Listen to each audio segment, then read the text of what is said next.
Hello, this is David Havlicek for Module 3.1 Schematic Design. I'm going to cover quickly everything that has been completed in the first 5 minutes, just as the assignment requires. Then I'm going to move forward and since this is a big submittal, describe some of the decisions I made for this project after those 5 minutes. So starting off with a cover sheet and some of those items that have been submitted in the past already. We have massing diagrams showing how our specific spaces were developed and points of entry, which have stayed the same throughout the process of modeling and the overall site and surrounding context as well. And an important push for schematic design is thinking about MEP systems. This is more of a sustainable diagram, but it is what is leading to the decisions being made to be more sustainable in my building practices as well. Okay, so these were some of the plans that were created during the last module 3.2, and I just wanted to go over them briefly. Again, just the fact that there's electrical systems being provided not only by the grid, but on site by solar panels. Mechanical systems. There's pretty distinguishable different structures that are combined together with different grid systems. It made it pretty easy to separate mechanical systems as well, and also to cater to code and egress requirements. There is fire barriers between these different zones already. So there is some added insulation, making these buildings good cutoffs. So I'll point those out when we get to the floor plans. And for water systems, there's a ton of terraces, green terraces. And I'll just move to my site plan here to point them out. If it's a roof, it's got solar panels usually, except for areas where the sun would not have direct contact all the time. And then all the other areas, including what was originally the top floor of the parking garage, but there's not enough room for going up and doing a U. There's only room for a ramp going up on one side. It needs to be 120 feet wide, and to do a full U and to keep going up and up in a parking ramp. And mine is only 90 feet. So with that being said, what I am thinking of doing is just making this top area a terrace, which is great because there's childcare on this level. And so then there's terrace space here, which is above some of the public spaces here, and then some of the studios over here, all terrace, green space.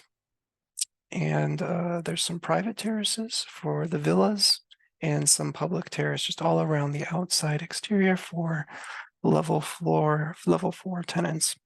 There's a couple bridges as well, but moving forward, here's a site section. So going just directly down the center of the courtyard. There's kind of a look that I'm trying to mimic of the Ennis house, where it's Mayan revival. I'm still working on some of the design elements of that, but one major consideration was the wall types and how, of course, the construction type of the project. And it follows just type 1 typical structure with concrete, steel, making it fireproof. Also helps with egress needs as well. And I'm just going through my floor plan slowly. I have developed the units for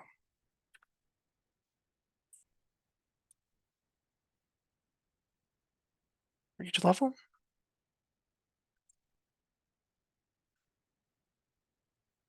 And also some additional building sections that don't go down the center of the courtyard, but rather through the main parts of both sides of the courtyard. And a huge part of the project, 30% of the square footage, is row homes. Was at least what I'm calling them, stepped row homes, even though they're technically just apartments with second floors. And there's also a typical studio plan and a typical group unit that are called out in the floor plans for where they are specifically taken from. An exterior perspective and a couple work in progress with interiors that hopefully will get developed as we move forward with design, and an aerial isometric just showing the overall form, and some model photographs remaining. And that is everything. So this is a conclusion to just going through everything that's part of this package, but I did want to go in depth in what some of my design decisions were, based on what the mechanical, electrical, and plumbing requires. For the electrical system for solar panels, we have the addition of a basement that was done, so that we can get services and over here. And that services area will have a lot of the necessary machinery, while the cisterns for water will be in the courtyard. Okay, so the parking garage, like I was mentioning quickly, was supposed to be 120 feet by 120 feet minimum to have a full cycle to keep going up and up and up. 3 floors was the original idea. And instead, I'm opting for 2 floors. And to get down to the underground level, then it is much easier since there is only one side that will need ramps. This also will make it pretty good for noise, and lights won't be shining directly into where people are staying, because no one will be parking in this far, technically southern, this way's north area. There's a lot of minor changes based on where I initially thought programming where the spaces were going to go. And I had to expand on areas with residential, because there is a greater need for some square footage because of some unanticipated circulation space requirements, especially stair requirements. I didn't have that as a consideration at first. And also there's a great opportunity to have a cool overlook and lighting, natural light in this area, but it does come at the cost of some additional circulation space.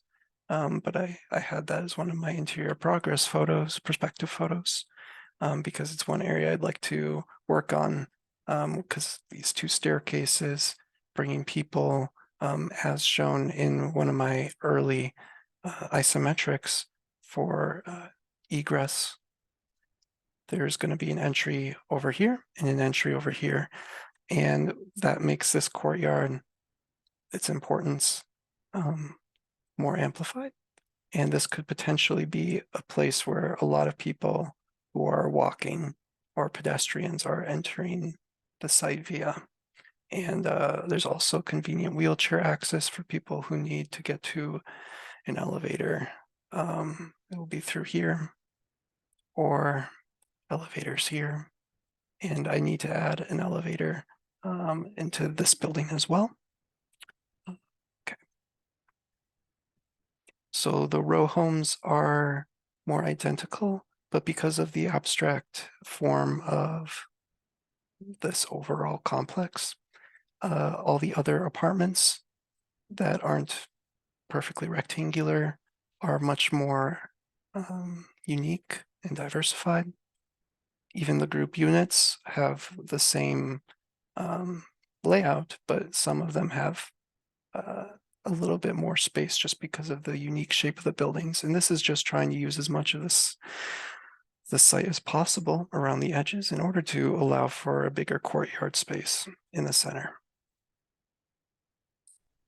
And a huge consideration right now too is lighting, because part of the passive design techniques is to just not allow sun to enter direct sunlight to heat up through greenhouse effect any of the units. So that is particularly a problem for south-facing units. So just right here, but that is helped with the fact that there's some really thick walls, and then the windows will either be inset or even behind, inset further through a balcony space, and then reaching to the window. So there's effectively an overhang of maybe 4 to 6 feet. And this is typical to what the Ennis house was designed like, and I'm trying to match some of, especially when it comes to the exterior, the design choices made for that project. And just because I don't want this video to be too long, I'll just cover some of my initial thinking with the row homes, the stepped row homes. So I'm able to put 2 on top of each other, and there's a unique, the main floor has the hallway towards the west, and then it goes down the center on the second floor, which makes it really easy for people from the parking area to cross via bridge and into all the row homes here, and then also via bridge to the apartments down here. And if they're in the studios here, it's much easier, as they can just walk right in. Or they can even enter through the courtyard, because I'm trying to make interior access available, but encouraging courtyard access when desired, or just for when the weather is good. I have started some interior modeling, and will be continued into a final set, but everything is laid out. And yeah, reach out with any questions or comments, and thanks for watching the rest of it.